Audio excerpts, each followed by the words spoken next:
For today's video, magluluto tayo ng sinigang na maya-maya. Kakailanganin nga natin ng mga ingredients na nakalagay dito sa ating screen. At kung handa na kayo, let's begin. Nag-squeeze ako ng 3 pirasong kalamansi dito na makakatulong sa pagtanggal ng lansa ng ating maya-maya. Pagkatapos ko nga i-set aside yung kalamansi ay naglagay na nga ako ng asin at paminta dito sa ating maya-maya. Sinunod ko na rin yung kalamansi dito. Siguraduhin lang natin na malalagyan lahat ng isda natin nang sa ganon ay wala talaga siyang lansa. Pagkatapos nga ay nag-prepare na ako ng mainit na mantika nang sa ganon maiprito ko siya.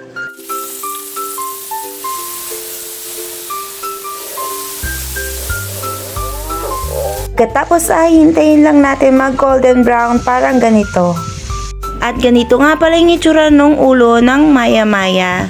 After nga ay nag-start na rin ako maggisa ng mga bawang, sibuyas, luya, pati yung kamatis.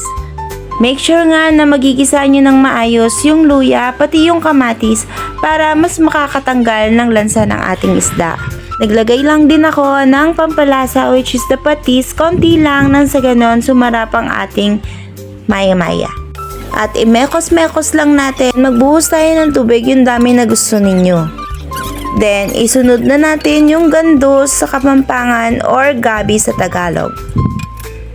Pagkatapos, pwede na rin nating isunod yung siling haba at itong puso ng saging. Pagkatapos nga ay pwede na rin natin siyang budburan ng sinigang sa miso. Naglagay na din ako ng magic sarap nang sa ganon ay lalong sumarap. Naglagay na rin ako ng salt and pepper ayon sa taste na gusto nyo. Di nga ako na kontento sa tubig at dinagdagan ko pa nga ito. At pag kumulo na, ganito na yung itsura niya. Pwede na nating isunod yung ating napritong maya-maya.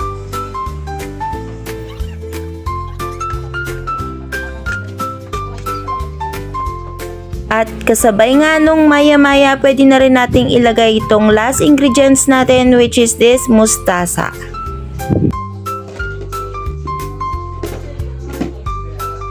Pag ganito na nga yung itsura ay pwede na yan at ilublob lang natin ng kaunti yung gulay sa taas at magiging ganito na yung itsura niya.